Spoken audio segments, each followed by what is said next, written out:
greetings to everyone joining us for the 13th ISAPL International Congress.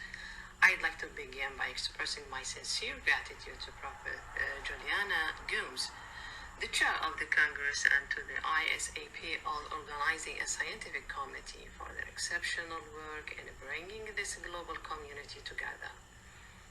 My thanks also go to the professor, the organizing of our symposium, and to all participants who are watching this session, whether they are live or online. My name is AlBandary Abdullah Alhassan, and it's my pleasure to welcome you to Symposium number 2, that is entitled Navigating the Linguistic Spectrum, a Qualitative Exploration of Hyperpolyglots Acquisition, Retention, and Attrition Experiences. Before we begin, let me briefly the structure of our symposium and the presenters who will contribute to this rich discussion. Today's symposium include the symposium overview, that is the subject itself, and I'm starting asking some questions as a presenter that was to my mind and try to find answers to them. For the main presentation here, or for the main study we have, let's talk about, first of all, about hyperpolyglots. Hyperpolyglots, they are individuals who actively use 6 or more languages. And they represent one of the most fascinating and least understood linguistic profiles in the multilingual spectrum. Now, their experiences challenge traditional models of language acquisition, cognitive processing, and sociocultural adaptation. Now, I will highlight 3 major areas. We will talk about acquisition in number 1, retention, number 2, and in number 3, we will discuss what is attrition. Let me start with acquisition. Hyperpolyglots do not follow linear learning paths, but instead their journey are shaped by intrinsic motivation, emotional resonance with languages, cultural identity formation, and neurocognitive flexibility. Now, from this study, when we have the interviews with the hyperpolyglots, they revealed that, or many of them, describe language learning as a deeply personal event, and something that, or a process that connects them to their communities, to their histories, and to their inner narratives. On the other hand, we have retention, which emerged as a dynamic, ongoing practice, and participants emphasize these 4 points. They talk about daily immersion, social interaction, emotional attachment to languages, and this is very important, and finally strategic activation routines. For this, we find that retention was strongest when languages were tied together, or they had a meaningful relationship, professional use, or cultural belonging. Now, in number 3, attrition was described not as a failure from the point of view of the participants. They described attrition as a natural part of their multilingual life. Participants reported that decline often begins in production, but not in comprehension. And usually it is triggered by reduced exposure. And these are the main reasons they mentioned: reduced exposure, shifting priorities, cognitive load, and emotional distance from the language.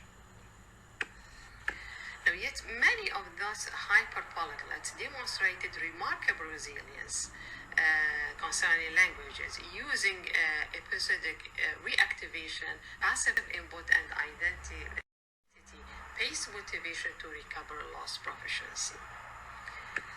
Now, what is the theoretical contribution of our study? The major finding we have that the findings that we have, it's challenge linear second language acquisition model and support dynamic cyclical frameworks such as the dynamic multilingual model and cross-linguistic influence theories enriched with emotional and contextual dimensions.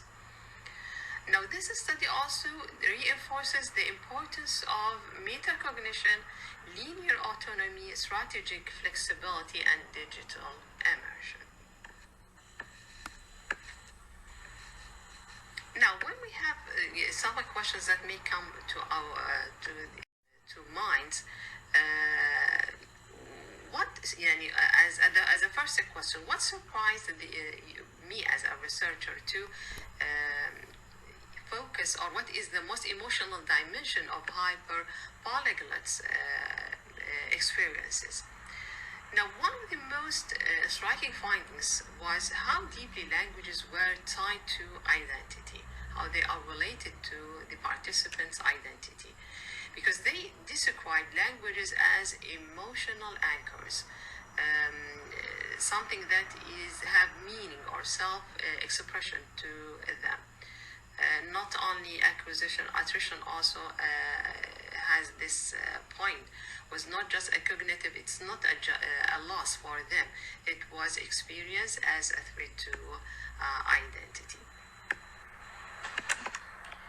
Now, if we can ask ourselves, how do we immersion shaping the acquisition in this study, we find that immersion, whether it is physical or digital, or is it social, because we have so many sorts of immersion found in this, or emerged in this study.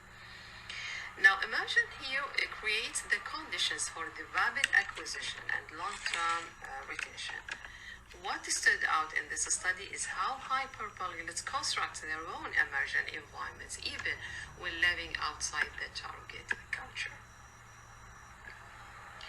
Now, also we find that technology has an important role in this. Let's see.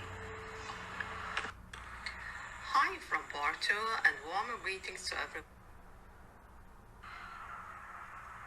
Now, for technology, we said that technology has an important,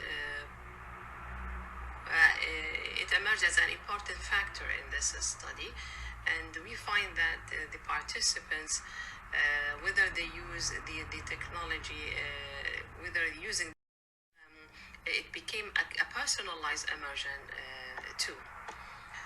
For the implications of the findings for language education, we can say that now these findings, they suggest that education should be cyclic. And the interviews showed that hyperpolyglots experience language development as a cyclical, not linear progression. They move fluidly between acquisition, retention, and attrition, depending on emotional resonance. And our participant demonstrated that multilingual competence is not a stable endpoint, but it is a constant, it is a state of negotiation until we reach a final, or they reach a final point.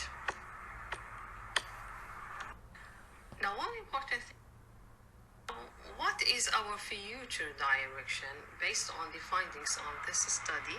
I believe that we need a deeper exploration of identity of hyperpolyglots.